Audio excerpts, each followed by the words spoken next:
कई साल से पढ़ाते हैं और आप देखिए टीचर्स कई साल से वही बात बोल रहे होते हैं और बोलते बोलते, तो मेरा ये सजेशन है आपको कि अगर आपको ऐसा लगता है कि कोई चीज़ आप मिस कर रहे हैं, कोई चीज़ आप भूल जा रहे हैं, कोई चीज़ आपको लर्न नहीं हो रही है, लर्न इन द सेंस कि कोई तो उसका एक तरीका तो वो है पुराना कि वो बार बार पढ़िए। दूसरा मैं जो तरीका सजेस्ट कर रहा हूँ वो ये है कि आप वही चीज़ किसी दूसरे को एक्सप्लेन कर दीजिए, देखकर एक्सप्लेन करिए, नेवर माइंड, और दूसरे को नहीं, आप तीसरे को भी एक्सप्लेन कर दीजिए। कॉन्फिडेंस आपका बढ़ेगा। हो सकता है पहली बार आपने देख के एक्सप्लेन किया हो, कहीं से हेल्प लेके, या एक बार देख लें ये भूल गए, फिर चौथी बार जब आप किसी और को एक्सप्लेन करेंगे, और किसी और का मतलब सड़क पे नहीं पकड़ना है किसी को, अपने ही फ्रेंड्स को एक्सप्लेन करिए। कोई ना मिले तो अपनी माँ को एक्सप्लेन कर दीजिए पूरा कि ये पोटेंशियल और वो स्केलर, और वो लर्न हो जाएगा। कोई ऐसी परेशान होने की बात नहीं है।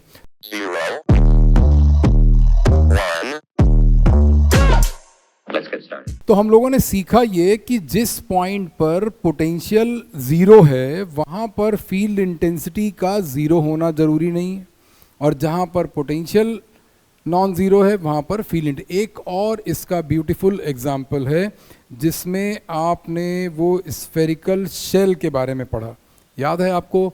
स्फेरिकल शेल हम लोगों ने पढ़ा था, और स्फेरिकल शेल के केस में हम लोग क्या करते थे कि हम लोग एक चार्ज्ड स्फेरिकल शेल था, इसके ऊपर हम लोगों ने यहाँ पर पॉजिटिव चार्ज डिफाइन किया था, this was the positive charge.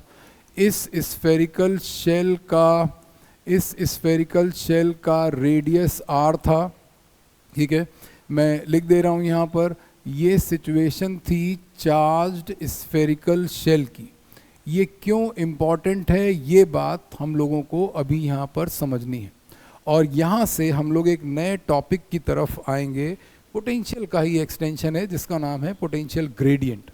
यहाँ पर हम लोगों ने ऐसा पढ़ा था कि अगर चार्ज्ड स्फेरिकल शेल के केस में अगर हम लोग तीन अलग अलग पॉइंट्स लेते हैं, एक पॉइंट A, एक पॉइंट B और एक पॉइंट ये centre, and so that some another point C inside the shell, और यहाँ पर एक चीज़ थी surface charge density. Surface charge density थी total charge upon surface area, और ये हम लोगों ने कांस्टेंट भी ली थी।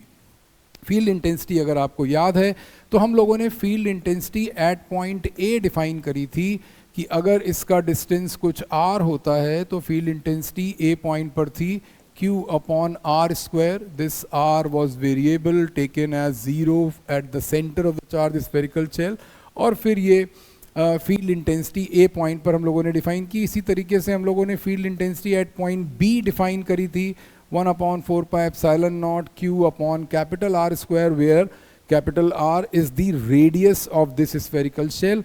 बट इंटरेस्टिंग बात ये थी कि C पॉइंट पर फील्ड इंटेंसिटी 0 आ गई थी, और सेंटर पर भी 0 आ गई थी। अगर हम लोग O पॉइंट पर देखते हैं वहाँ पर भी 0 आ गई थी, और स्टेटमेंट ये था कि फील्ड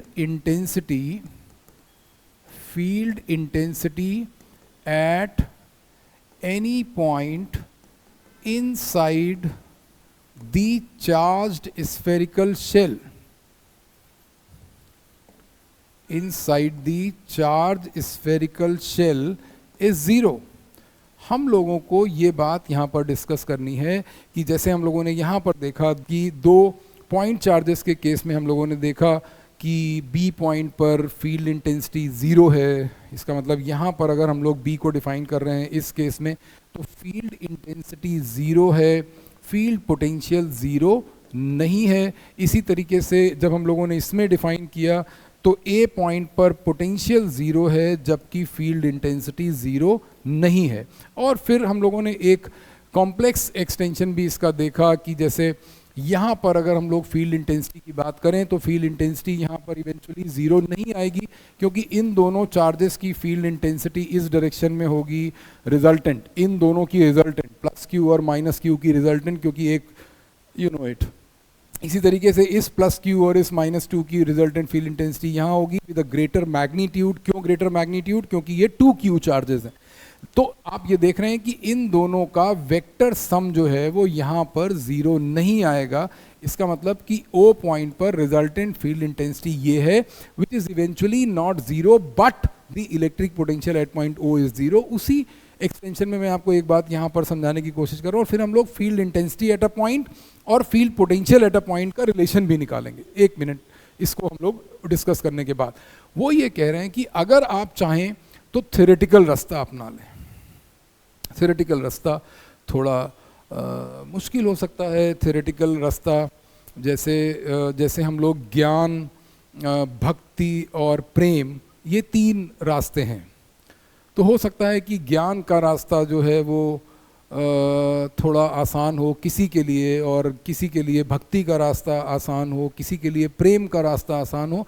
रास्ते जो हैं वो 3 अलग अलग हो सकते हैं, लेकिन पहुँचेंगे आप कृष्ण पर ही। आप ज्ञान से भी कृष्ण को, और भक्ति से भी, और प्रेम से भी। क्या है कि हम लोगों को यहाँ पर ये बात समझनी है कि थ्योरेटिकल अगर हम लोग रास्ता अपनाते हैं तो थ्योरेटिकल का मतलब क्या है कि इन्फिनिटी से ए पॉइंट तक क्यू नॉट को लाने में किया गया वर्क डन कुछ होगा। वो जो वर्क डन होगा इसका मतलब यूनिट पॉजिटिव, इन्फिनिटी कहाँ है, ये शेल है अगर तो उसका इन्फिनिटी कहीं होगा।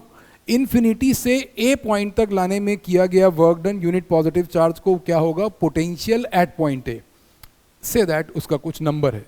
पर अगर हम उस चार्ज को क्लोजर ले आएं, अगर यहाँ पर एक पॉइंट डी है, तो हम ये बात कह सकते हैं कि जो वी डी होगा वो निश्चित तौर पर वी ए से ज़्यादा होगा।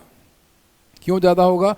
क्योंकि किसी यूनिट पॉजिटिव चार्ज को इन्फिनिटी से हम जितना पास लाएंगे चार्ज के, उतना वर्क डन ज़्यादा करना पड़ेगा, फोर्स का मैग्नीट्यूड भी बढ़ेगा। ये वेरिएबल फोर्स का केस है।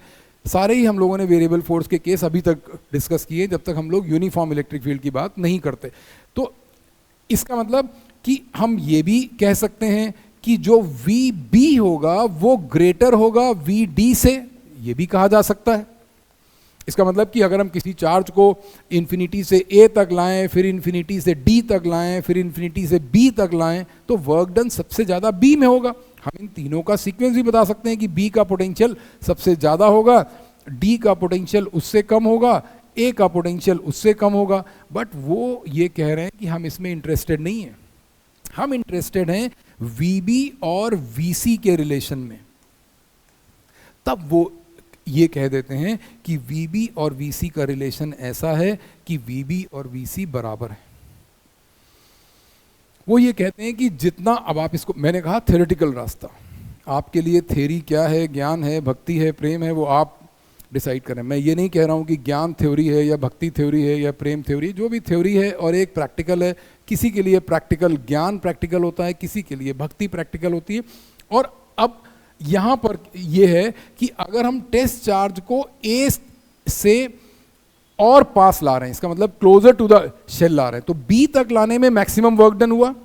लेकिन बी के बाद अगर हम यूनिट पॉजिटिव चार्ज को बी से आगे ले जाएं, आगे का मतलब इनसाइड द शेल, तो जैसे ही हम इनसाइड द शेल जाते हैं फील्ड इंटेंसिटी जीरो हो जाती है इस चार्ज की। तो अगर फील्ड इंटेंसिटी जीरो हो गई तो टेस्ट चार्ज के ऊपर कोई फोर्स नहीं लगेगा। इसका मतलब जो भी वर्क डन था यूनिट पॉजिटिव चार्ज को इन्फिनिटी से और यहाँ तक लाने में, इन्फिनिटी से यहाँ तक लाने में, वो सारा वर्क डन हम लोगों का केवल बी पॉइंट तक का था। तो इसका मतलब कि इस तरीके से हम लोग पोटेंशियल एट ओ भी उतना ही कह सकते हैं। इसका मतलब वो ये कह रहे हैं कि चार्ज स्फेरिकल शेल का पोटेंशियल जितना सरफेस पर होगा उतना ही अंदर किसी पॉइंट पर होगा। इसको समझने के लिए हम लोगों ने यहाँ पर जो चीज़ समझना है हम लोगों को, वो ये समझना है कि जब हम लोगों ने इस फॉर्मूला को लिखा कि D W is F dash dot D x, यहाँ से हम लोगों ने स्टार्ट किया था। मैं फिर से नहीं आपको दिखा रहा हूँ, अगर आप चाहें तो पहले इस सिचुएशन में भी देख सकते हैं कि यहाँ पर हम लोगों ने ये f'.dx क्या चीज़ थी कि एक चार्ज था और फिर हम लोगों ने यहाँ पर एक फोर्स ये लगाया, F फोर्स लगाया। F फोर्स क्या है? फील्ड का फोर्स है। F' क्या है? एक्सटर्नल एजेंसी का फोर्स है। तो हम लोगों ने F' और dx, क्योंकि हम लोग चार्ज को towards the reference charge move करा रहे हैं। So see, this is dW. dW was the work done by the external agency in moving a charge through a small distance dx. ये f'.dx था। अगर हम यहाँ पर इसको ओपन करते हैं तो ये आ जाएगा f'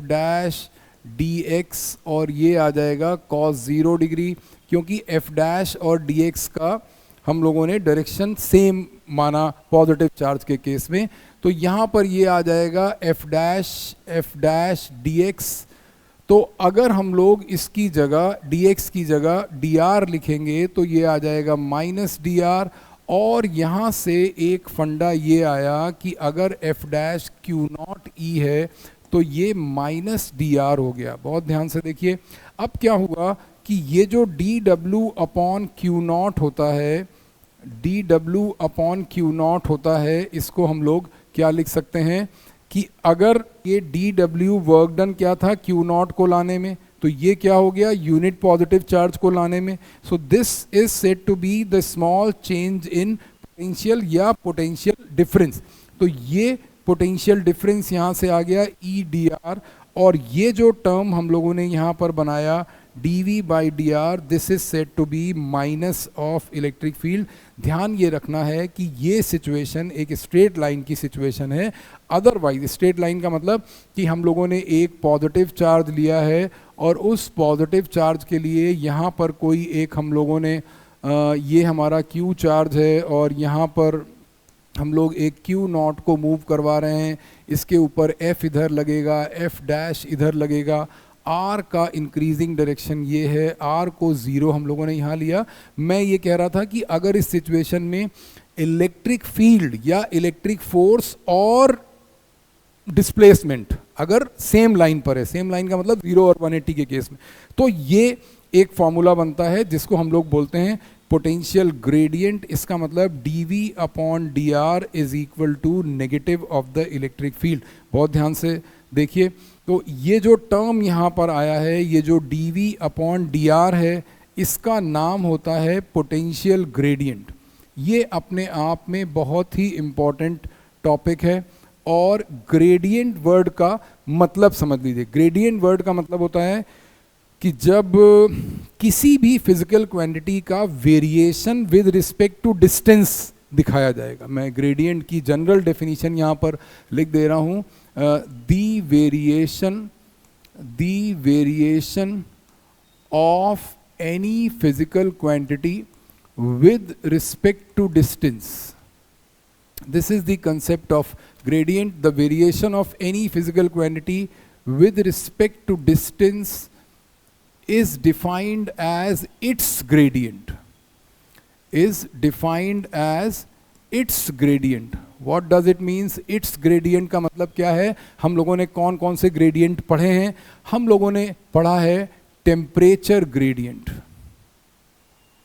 टेम्परेचर ग्रेडियंट कहाँ पढ़ा हम लोगों ने? टेम्परेचर ग्रेडियंट हम लोगों ने कंडक्टिविटी में पढ़ा, हीट की कंडक्टिविटी में। जब एक रॉड के थ्रू हीट फ्लो कर रही होती थी तो टेम्परेचर के डिफरेंस की वजह से हीट फ्लो करती थी, वहाँ पर हम लोगों ने टर्म डिफाइन किया टेम्परेचर ग्रेडियंट। फिर हम लोगों ने विस्कोसिटी में एक टर्म पढ़ा जिसका नाम था वेलोसिटी ग्रेडियंट। ठीक है, आपको थोड़ा थोड़ा याद आ रहा होगा वेलोसिटी ग्रेडियंट। तो यहाँ पर क्या है? Potential gradient. पोटेंशियल डिस्टेंस के साथ वेरी करेगा और वेरी करना भी चाहिए। क्यों? क्योंकि potential nothing but the work done है और वर्क डन डिस्टेंस के साथ मूव कर चेंज करेगा। आपने अभी यहाँ पर देखा कि हम Q0 को इन्फिनिटी से A तक लाए, सम वर्क डन दिस। फिर Q0 को इन्फिनिटी से D तक लाए, सम ग्रेटर वर्क डन।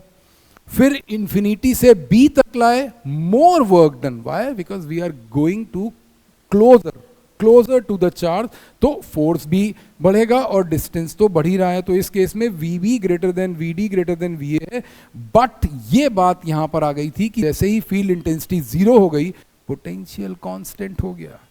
इसके लिए यहां पर मैथ्स है और बहुत सिंपल मैथ्स। इसका मतलब इसका जनरल फॉर्मूला जो पोटेंशियल ग्रेडियंट का होता है, इसका मतलब इस सिचुएशन में हम लोग ये एक स्टेटमेंट भी यहां पर देते हैं कि negative of field intensity, negative of field intensity at a point is defined as field potential gradient at that point।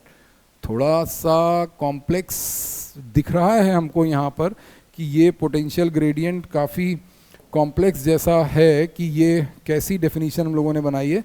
पर मैं अगर आपको ये बोलूँ कि इस सिचुएशन में मान लेते हैं कि ये P पॉइंट है और इस P पॉइंट का R डिस्टेंस है, अगर ये डिस्टेंस R मान लिया, तो P पॉइंट पर फील्ड इंटेंसिटी क्या आएगी, 1/4πε0 Q/r²। How come? Because this is nothing but a point charge. और पॉइंट चार्ज के केस में अगर आपने R डिस्टेंस पर कोई P पॉइंट लिया है तो फील्ड इंटेंसिटी ये है। अब वो ये कह रहे हैं कि अगर इस फॉर्मूला में हम फील्ड इंटेंसिटी की वैल्यू ये रख दें तो it is coming like this. और जब हम इसको इंटीग्रेट करेंगे 1/4πε0 Q/r² dr को जब हम लोग इंटीग्रेट करेंगे तो ये क्या आ जाएगा, ये आ जाएगा -4πε0 कांस्टेंट, Q कांस्टेंट, ब्रैकेट में क्या इंटीग्रेशन साइन के अंदर क्या आएगा, dr/r²। ठीक है, आपने अभी मुझे बताया कि dr/ ये इसको इंटीग्रेट करेंगे तो V आ जाएगा, नेगेटिव साइन मेंटेन रहेगा, Q/4πε0। अभी आपने बताया कि dr/r² इंटीग्रेशन वाले मेथड से ये वाला method x⁴n dx is equal to n+1 divided by n+1। So when we say it is 1/r² dr, it means it can be written as r⁻² dr। It means it will be r⁻² +1 divided by -2। इसका मतलब ये आ गया -1/r। तो v की क्या value आ गई, 1/4πε0 Q/r। आप बहुत ध्यान से देखें और अभी हम लोगों ने इसको समझा भी है। हम लोगों ने जब पॉइंट चार्ज की फील्ड इंटेंसिटी और फील्ड पोटेंशियल निकाला तो वहाँ पर ग्रेडियंट ही था। ठीक है, मैथ्स सहारा है। हो सकता है कि मैथ्स को हम लोग ज्ञान वाला रास्ता मान लें, क्योंकि ज्ञान अर्जित किया जाता है, मैथ्स अर्जित की जाती है। अर्जित की जाता का मतलब ये है कि हमको it is obtained, it is gained, हम उसको समझ सकते हैं। तो वैसा ही यहाँ पर मैंने आपको ये बात बताई कि जो ये पोटेंशियल ग्रेडियंट वाली बात है, this is actually in general. ये ऐसा नहीं कि हम लोग केवल हम लोग पॉइंट चार्ज के केस में निकाल सकते हैं, किसी भी सिचुएशन में निकाल सकते हैं, क्योंकि वहाँ पर जैसे हम लोगों ने स्फेरिकल शेल का केस लिया, तो स्फेरिकल शेल के केस में क्या हो रहा था कि स्फेरिकल शेल के केस में अचानक फील्ड इंटेंसिटी 0 हो गई थी। ये जो सिचुएशन थी, इस सिचुएशन में कहीं से जो इसके ऊपर पॉजिटिव चार्ज हम लोगों ने लिया था, आप इसको फिर से दूसरे एंगल से देखें कि अगर हम इधर से इसको ला रहे हैं, ये पॉइंट A है, ये पॉइंट B है और ये पॉइंट C है और ये अंदर D है और यहाँ पर O है, तो आपने ये देखा कि जो EC आ रहा था वो 1/4πε0 Q/r² आ रहा था, कैपिटल R ये। और फिर अगर हम इस पॉइंट पर, अगर हम C पॉइंट पर पोटेंशियल निकालना चाहें तो इस फॉर्मूले से, इसका मतलब dV/dr वाले फॉर्मूले से जो VC आएगा वो 1/4πε0 Q/r आ जाएगा। This is the potential of a charged spherical shell. But what are they saying? They saying कि as we move beyond point C inside the shell, what is happening कि dV/dr की value अचानक 0 आ गई, और dV/dr का 0 होना मतलब dV 0 होना, और dV 0 होने का मतलब V कांस्टेंट होना। ठीक बात है। dv अपॉन dr का मतलब v, dv upon dr zero होने का मतलब v कांस्टेंट होना। कांस्टेंट का मतलब क्या है ये भी ध्यान से देखिए।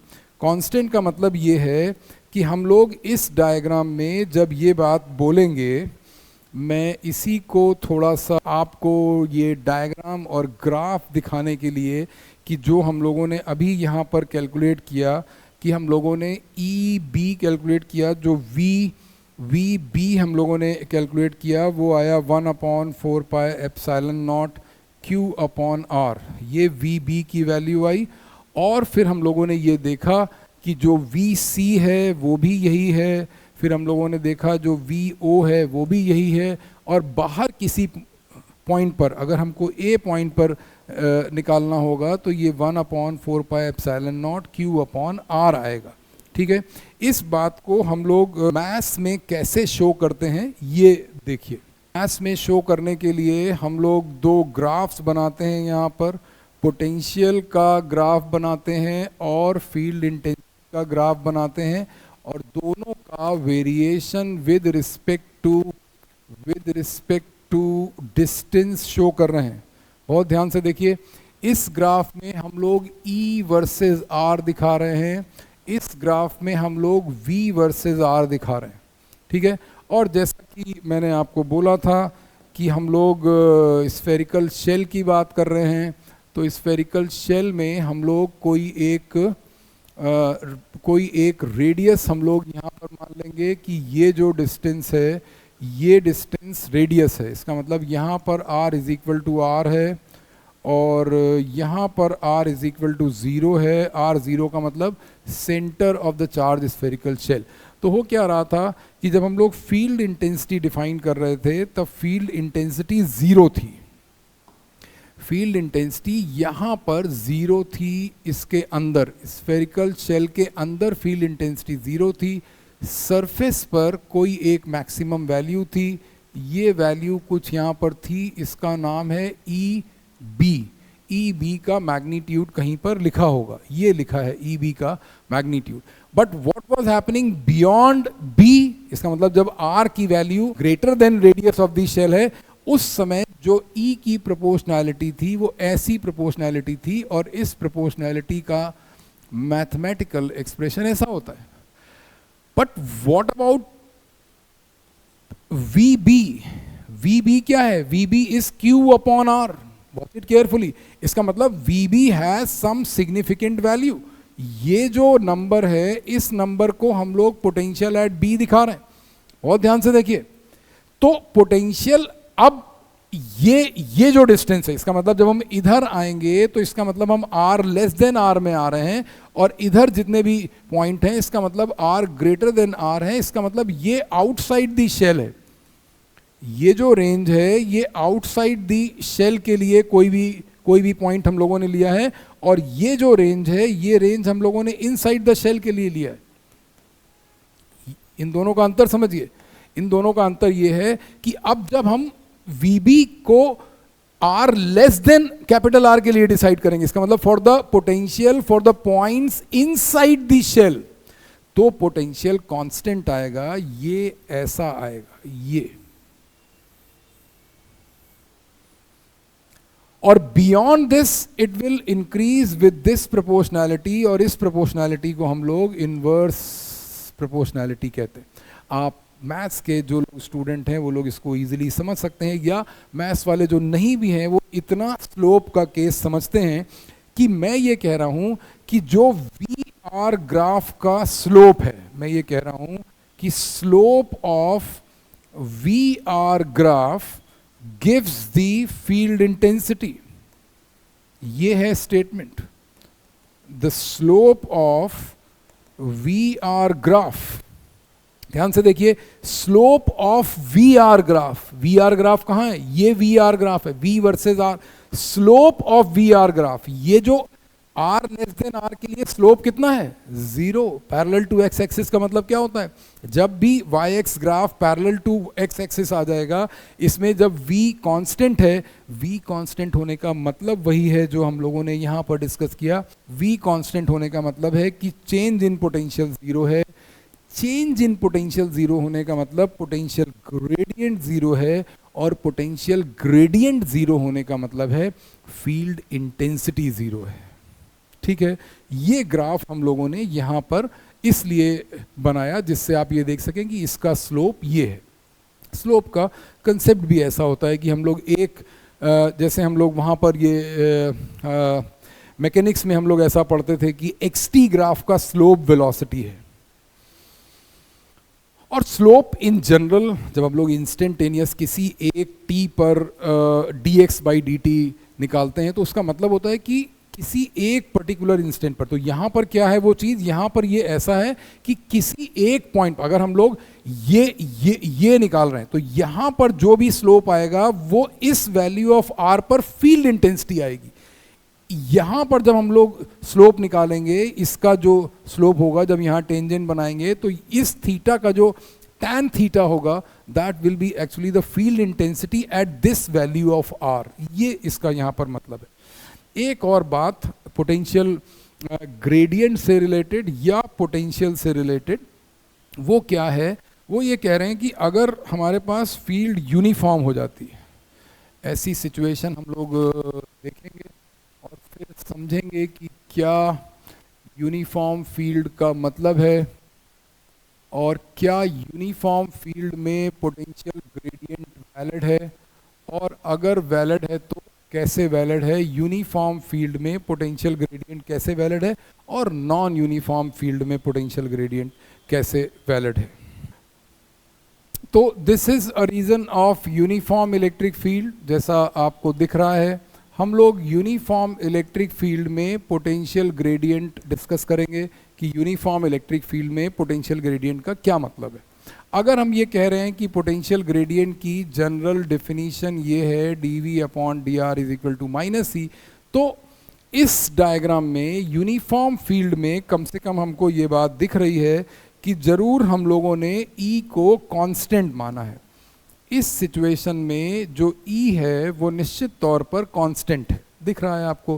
कांस्टेंट होने का मतलब ये होता है कि अगर हम यहाँ पर कोई भी A B C D point ले लें, ये A है, ये B है, ये C है, ये D है, तो इन सारे पॉइंट्स पर फील्ड इंटेंसिटी की वैल्यू सेम होगी।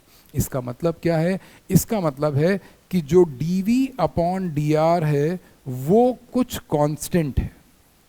इसका मतलब क्या है? इसका मतलब ये है कि अगर इस सिचुएशन में हम VR ग्राफ बनाएं, अब आप सोचिए कि जब हम लोग ग्राफ की बात करते थे तो हम लोगों ने इन जनरल ये बात पढ़ी थी कि किसी भी yx ग्राफ का, अगर ये yx ग्राफ है, yx का मतलब होता है y is a dependent variable और x is an independent variable. तो अगर हम लोग यहाँ पर ये कह रहे हैं कि dv अपॉन dr का dv अपॉन dr कांस्टेंट है, तो इसका एक्चुअली मतलब हम ये कह रहे हैं कि slope of VR graph is a constant.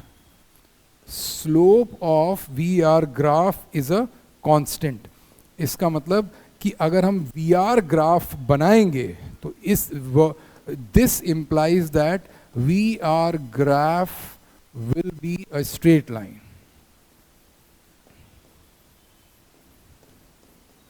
क्योंकि जो हम लोगों ने कांस्टेंट स्लोप की बात पढ़ी, कांस्टेंट स्लोप का मतलब होता है स्ट्रेट लाइन। अब आप ये बात समझिए कि अगर इस सिचुएशन में हम लोग VR का स्लोप बनाए, R कहाँ होगा? Along the field. तो वो कह रहे हैं कि जो डिक्रीज इन पोटेंशियल है विद रिस्पेक्ट टू डिस्टेंस, उसका स्लोप कांस्टेंट आएगा। जीरो नहीं आ रहा है, इलेक्ट्रिक फील्ड जीरो नहीं है। इसका मतलब VR ग्राफ जो है वो कुछ ऐसा बनेगा। ध्यान से देखिए, तो उसका जो कंक्लूजन है VR ग्राफ का जो हम लोग यहाँ पर ले रहे हैं वो ये है कि इलेक्ट्रिक पोटेंशियल, हम ये कह सकते हैं कि इलेक्ट्रिक पोटेंशियल कम से कम इस केस में, किस केस में? कम से कम यहाँ पर हम लोग ये कह रहे हैं कि electric potential decreases along a field line.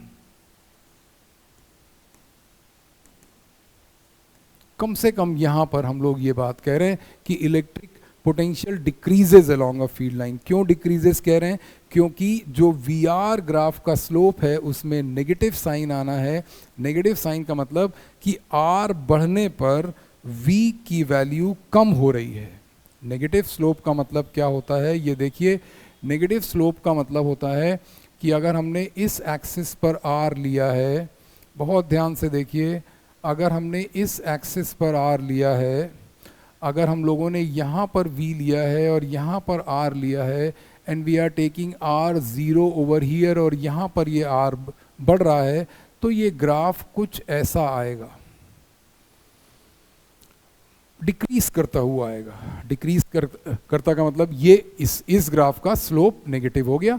Negative slope का मतलब कि थीटा ग्रेटर देन 90 डिग्री है, तो इसका मतलब नेगेटिव स्लोप है। वो ये कह रहे हैं कि अगर ए पॉइंट का पोटेंशियल, अगर हम लोगों ने कुछ ऐसा माना है कि इस सिचुएशन में वी ए की वैल्यू अगर 100 वोल्ट है, तो वो कह रहे हैं कि वी सी की वैल्यू उससे कम होगी और वी बी की वैल्यू उससे भी कम होगी। इसका मतलब potential decreases along a field line. क्या हम इस स्टेटमेंट को जनरलाइज कर सकते हैं? Yes of course.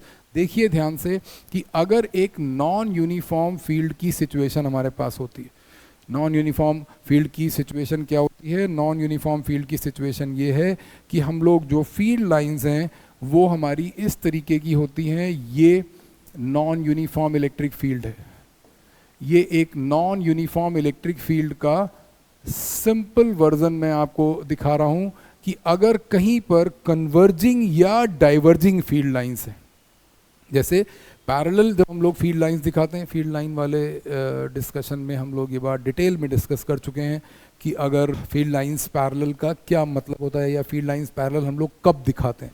तो अगर ये कन्वर्जिंग या डाइवर्जिंग फील्ड लाइंस हैं, कन्वर्जिंग का मतलब होगा कि नेगेटिव चार्ज के लिए, नेगेटिव पॉइंट चार्ज के लिए, और पॉजिटिव पॉइंट चार्ज के लिए डाइवर्जिंग फील्ड लाइन होंगी। ये दोनों ही सिचुएशन, कन्वर्जिंग वाली मैंने बनाई नहीं है और जो डाइवर्जिंग वाली है, ये दोनों ही नॉन यूनिफॉर्म इलेक्ट्रिक फील्ड, ये नॉन यूनिफॉर्म इलेक्ट्रिक फील्ड। मेरा कुछ और कहना है, मेरा कहना है कि क्या इस सिचुएशन में भी ये स्टेटमेंट वैलिड है? जैसे इस सिचुएशन में हम लोगों ने ये बात डिफाइन करी कि यहाँ पर potential decreases along a field line, तो क्या इस सिचुएशन में? Yes of course. क्यों, कैसे? क्योंकि आप ये देख रहे हैं कि अगर हम लोगों ने पॉइंट चार्ज का, अगर इसका मैग्नीट्यूड Q है और यहाँ पर कोई एक पॉइंट P है, तो हम लोगों ने P पॉइंट का पोटेंशियल कैसे डिफाइन करा? 1/4 पाई एप्सिलॉन नॉट Q/R। ये डिस्टेंस R था ना भाई। तो जैसे जैसे हम पॉइंट चार्ज से दूर जा रहे हैं, क्या हो रहा है? R बढ़ रहा है। R बढ़ने का मतलब क्या है? V कम हो रहा है। V कम होने का मतलब क्या? Statement is correct, electric potential decreases along a field line. ये नॉन यूनिफॉर्म इलेक्ट्रिक फील्ड की सिचुएशन है, पॉजिटिव चार्ज है। अब वो कहते हैं कि नहीं, नेगेटिव चार्ज के केस में तो गड़बड़ होने वाला है। कुछ गड़बड़ नहीं होने वाला है। क्या होने वाला है कि नेगेटिव चार्ज के केस में ये नेगेटिव चार्ज होगा, फील्ड लाइंस अंदर की तरफ आएंगी। ठीक है, बिल्कुल भी टेंशन नहीं लेना है। हम लोग ये देख रहे हैं कि क्या वो ऊपर लिखा हुआ स्टेटमेंट जनरलाइज किया जा सकता है? बिल्कुल किया जा सकता है। अब मैंने आपको बोला कि आप ये देखिए यहाँ पर कि अगर हम लोग इस केस में एक पॉइंट Q यहाँ ले लें और P का डिस्टेंस R1 ले लें और Q का डिस्टेंस R2 ले लें, what is going to happen कि हमारा Q पॉइंट पर जो पोटेंशियल होगा वो होगा 1/4 पाई एप्सिलॉन नॉट Q/R2। और हमको यहाँ पर दिख रहा है साफ साफ कि R2 लेस देन R1 है, R2 लेस देन R1 है, तो इसका मतलब Q पॉइंट का potential greater than P point का होगा। तो इसका मतलब ये स्टेटमेंट ठीक हम लोगों ने जस्टिफाई कर दिया कि electric potential decreases along a field line. ये बात यहाँ पर हो गई।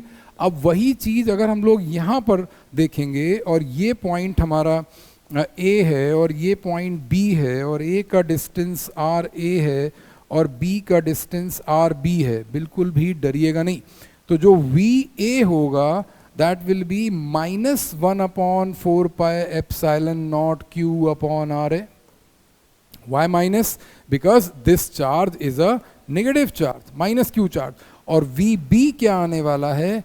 VB आने वाला है -1/4 pi epsilon naught q upon RB. All right, बात यहाँ पर, यहाँ की बात देखिए, RB ग्रेटर देन RA, यहाँ लिखा है RB, B point as a greater distance from this. तो अगर RB ज्यादा है, RB ज्यादा है तो VB कम होने वाला है, VB का मैग्नीट्यूड कम होने वाला है. कम का मतलब मान लेते हैं अगर ये -5 है तो ये -8 होगा. इसका मतलब कि VA की वैल्यू आ रही है -8 और VB की वैल्यू आ रही है -5. कौन सा ज्यादा है? इसका मतलब कि B -5, A -8 ज्यादा क्या है? B. -5 is greater than -8. तो being negative, again the statement is correct कि पोटेंशियल डिक्रीजेस. तो इस सिचुएशन में भी ये स्टेटमेंट ठीक हो गया. इसका मतलब हम लोग इस स्टेटमेंट को एक कंक्लूडिंग स्टेटमेंट मान रहे हैं कि electric potential decreases along a field line. इस बात को हमेशा याद रखेंगे. हमेशा का मतलब हमेशा ही होता है, हमेशा का कोई दूसरा मतलब नहीं होता. हमेशा का मतलब कि अगर आप पूरा चैप्टर नहीं याद रख सकते, कोई भी नहीं याद रख सकता, otherwise those who are not getting money out of that. तो और ज़्यादातर होता भी ऐसा, इसमें कोई इतना कोई, it is not the matter of intelligence. कई साल से पढ़ाते हैं और आप देखिए टीचर्स कई साल से वही बात बोल रहे होते हैं और बोलते बोलते. तो मेरा ये सजेशन है आपको कि अगर आपको ऐसा लगता है कि कोई चीज़ आप मिस कर रहे हैं, कोई चीज़ आप भूल जा रहे हैं, कोई चीज़ आपको लर्न नहीं हो रही है, लर्न इन द सेंस कि कोई तो उसका एक तरीका तो वो है पुराना कि वो बार बार पढ़िए. दूसरा मैं जो तरीका सजेस्ट कर रहा हूँ वो ये है कि आप वही चीज़ किसी दूसरे को एक्सप्लेन कर दीजिए, देखकर एक्सप्लेन करिए, नेवर माइंड. और दूसरे को नहीं, आप तीसरे को भी एक्सप्लेन कर दीजिए. कॉन्फिडेंस आपका बढ़ेगा. हो सकता है पहली बार आपने देख के एक्सप्लेन किया हो, कहीं से हेल्प लेके, या एक बार देख लें ये भूल गए, फिर चौथी बार जब आप किसी और को एक्सप्लेन करेंगे, और किसी और का मतलब सड़क पे नहीं पकड़ना है किसी को, अपने ही फ्रेंड्स को एक्सप्लेन करिए. कोई ना मिले तो अपनी माँ को एक्सप्लेन कर दीजिए पूरा कि ये पोटेंशियल और वो स्केलर और वो, लर्न हो जाएगा. कोई ऐसी परेशान होने की बात नहीं है.